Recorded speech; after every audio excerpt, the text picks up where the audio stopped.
Olá, pessoal, muito bem-vindos a mais um podcast Casamento Registros Públicos Parte 2. Fechamos todo o procedimento até a habilitação e competência para a habilitação e para o registro. E agora eu queria falar sobre a alteração do nome do cônjuge. Nome que é composto por prenome mais sobrenome e que permite a legislação civil o acréscimo do sobrenome do outro cônjuge ao seu. Este acréscimo, inclusive, de mão dupla. Ou seja, tanto o marido quanto a mulher podem adotar reciprocamente os seus sobrenomes, ok? Vale dizer o seguinte, pergunta interessantíssima a respeito do nome. Comporta-se a supressão total ou mesmo parcial do sobrenome de solteiro? Ou uma imposição de ordem? E aí, nós temos boa parte da doutrina, bons doutrinadores, não poderia suprimir a integralidade do nome, assim por diante. Por outro lado, nós temos, por exemplo, o querido amigo Leonardo Brandelli, que põe que sim, que cabe suprimir a integralidade desses sobrenomes na adoção do sobrenome do outro cônjuge. A enunciado da ARPEN São Paulo dispõe que não cabe a supressão total, só supressão parcial do sobrenome de solteira. Quanto à supressão parcial, vale apontar que o STJ, no recurso especial 662799, Minas Gerais, ministro Castro Filho, terceira turma, julgado em 8 de novembro de 2005, autorizou essa ideia da supressão parcial. Ok? A alteração de nome possível, ok? Escolha do regime. Escolha do regime de bens. Escolha do regime de bens 1639. Devemos verificar os princípios adotados ao tema. Liberdade, na adoção de um modelo previsto em lei, ou criar um regime misto, que seja, exceção ao 1641 quanto ao regime de separação legal, a vedação de enriquecimento sem causa, pensando em escolha de regime de bens, e 3, mutabilidade condicionada, alteração possível, desde que haja motivação sem prejuízo para terceiros, o que exigirá uma adesão judicial, mandado judicial averbado à margem direita do assento de casamento lavrado no livro B. Ótimo, matamos esse tema. E vamos falar um pouquinho sobre modelo de regime de bens. Temos o regime legal, comunhão parcial de bens.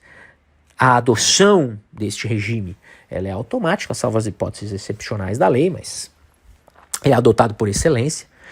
O regime da comunhão universal, e aí aqui precisaríamos do pacto antinupcial.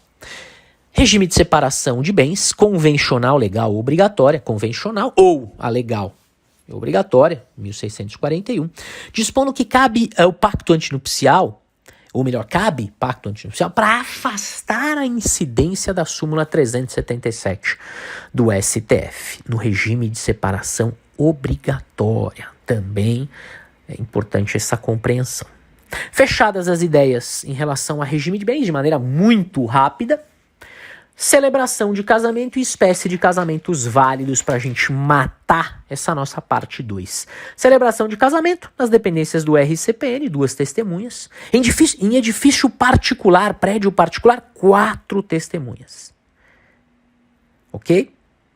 E vale dizer também que haverá essa situação quando um dos nubentes não puder ou não souber escrever este cômputo de 4 testemunhas. E vamos às espécies de casamento válidos. Casamento por procuração, instrumento público com poderes especiais, eficácia não superior a 90 dias, 1542 do Código Civil, dizendo que aqui cabe um procurador para ambos os cônjuges, ambos os nubentes? E a resposta é negativa. Não. Cada procurador deve atuar em prol dos interesses do seu mandante, podendo aí surgir certo conflito. Então a gente teria a necessidade de 2 procuradores. Segunda situação, casamento religioso para efeitos civis.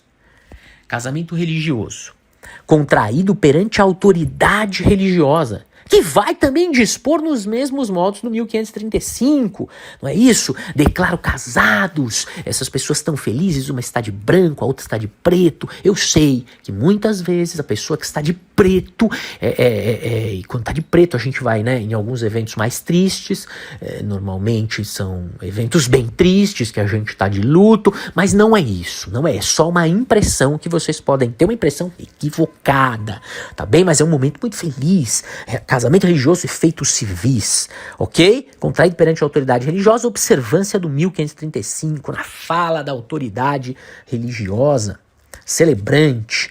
Para gerar efeitos civis, claro, deve atender os pressupostos da existência, consenso, livre manifestação e validade. Quanto à capacidade para casar, ausência de impedimento. E também pressupostos de regularidade formal, processo de habilitação, celebração do ato. Tá bem?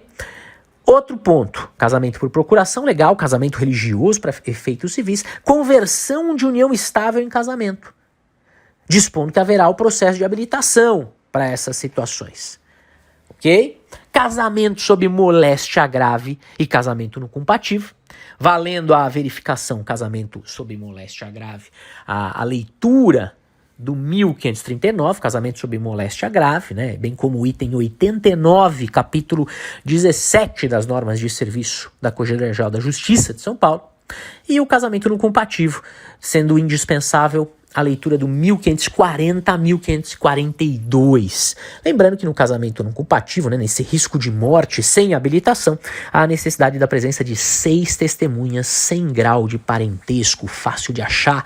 Imagina todo mundo ali torcendo pelo melhor, né? Você encontra 6 desconhecidos para isso, sem grau de parentesco e risco de morte, né? É fácil, bem fácil de conseguir na prática, né?